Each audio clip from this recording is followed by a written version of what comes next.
আসসালামাইকুম বন্ধুরা, আজকে আমি দেখাবো ইন্ডাকশন চুলাগুলো কিভাবে পরিষ্কার করতে হয়। ইলেকট্রিকের চুলাগুলো অনেকেই জানেন না এগুলো কিভাবে পরিষ্কার করতে হয়। তো আজকে আমি আপনাদেরকে পরিষ্কার করে দেখাচ্ছি।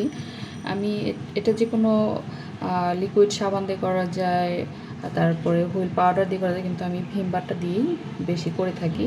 তো প্রথমে আমি ভিম বারগুলোকে এভাবে একটু চুলার মধ্যে দিয়ে নিচ্ছি।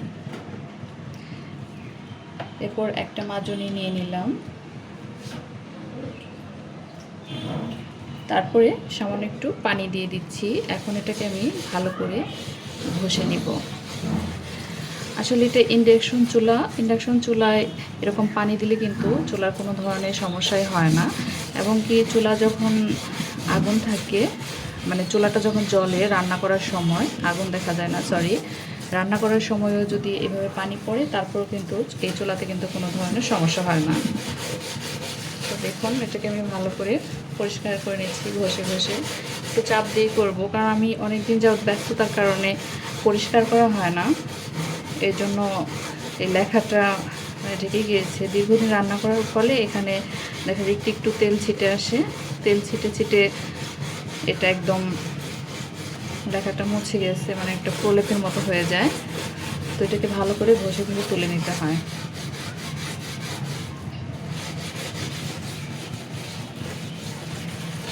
এই চুলাতে কিন্তু সব ধরনের পাতিল ব্যবহার করা যায় না, শুধুমাত্র মার্বেল কোটের যে পাতিলগুলো সেগুলোই কিন্তু ব্যবহার করা যায়। আর মার্বেল কোটের পাতিলগুলো যারা চিনেন তারা তো চিনেনই, আর যারা না জানেন নতুন তাদের ক্ষেত্রে বলছি, এটা হচ্ছে আপনার ননস্টিকের যে কড়াইগুলো থাকে সেগুলোই কিন্তু নিচে দেখবেন যে কড়াইয়ের তলায়, মানে নিচের পিঠে গোল গোল, মানে কি মার্বেলের মতো থাকে আর কি। সেটা দেখে কিন্তু বুঝতে পারবেন। এখানে কিন্তু স্টিলের পাতিলও ধরে, কিন্তু আমি আমার এই চুলাটাতে আমি স্টিলের পাতিল বেশি একটা ব্যবহার করি না, কারণ স্টিলের পাতিল দিয়ে রান্না করা যায়, কিন্তু এতে করে চুলার অনেক সমস্যা হয়ে যায়। চুলা খুব দ্রুতই নষ্ট হয়ে যায়, আর পাতিলগুলোতে প্রচুর পরিমাণে হিট হয়, এতে করে কিন্তু রান্না পুড়ে যায়। এজন্য স্টিলের পাতিলগুলো ব্যবহার না করাই ভালো। এখন আমি এভাবে ফোম করে নিচ্ছি। এটা যখন রান্নার শেষে যখন গরম অবস্থায় থাকে তখনও কিন্তু এটাকে একটু ন্যাকড়া দিয়ে মুছে দিলে হয়ে যায়। তো আমি আজকে সকালে রান্না করেছিলাম, তারপরে আর এটা পরিষ্কার করা হয়নি। তো ভাবলাম যে এখন একটু পরিষ্কার করি আর আপনাদের সাথে একটু শেয়ার করি। এখন আমি একটা ন্যাকড়া দিয়ে এটাকে মুছে নিচ্ছি। একটা ন্যাকড়া নিলাম, দেখুন কত সুন্দর হয়ে যাচ্ছে। কিন্তু দেখুন আমার এখানে কিন্তু ঘষাটা ভালো মতো হয়নি, এখানে এখনও তেল চিটচিটে ভাব আছে, একটা প্রলেপ পড়ে আছে। এটাকে এখন আমি আবার ঘষে তুলে নেব ভালো করে। তো আমি এখানে আরেকটু ভিম বার দিয়ে দিচ্ছি লিকুইড, আরেকটু বেশি করে ঘষে দিই, তাহলে এটা ভালো মতো পরিষ্কার হবে। এখানে তেমন চাপ দিলে কিছুই হয় না, এখানে 5 কেজি 10 কেজি পর্যন্ত রান্না করা যায়, কোনো ধরনের সমস্যা হয় না।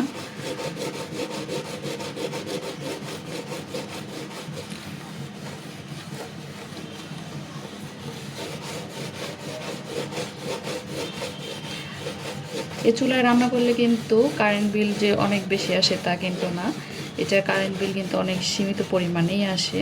সারা মাস রান্না করার পরেও দেখা যায় 300-400 টাকার মতো কারেন্ট বিল আসে। আমি সারা মাস এটাতেই রান্না করি 2 বেলায়। আর এটা কিন্তু যে কোনো জায়গায় নিয়েই ব্যবহার করা যায়, শুধু কারেন্টের লাইনটা থাকলেই হচ্ছে। দেখুন এখন আমি এটাকে আবার মুছে নিলাম, মোটামুটি পরিষ্কার হয়ে গিয়েছে।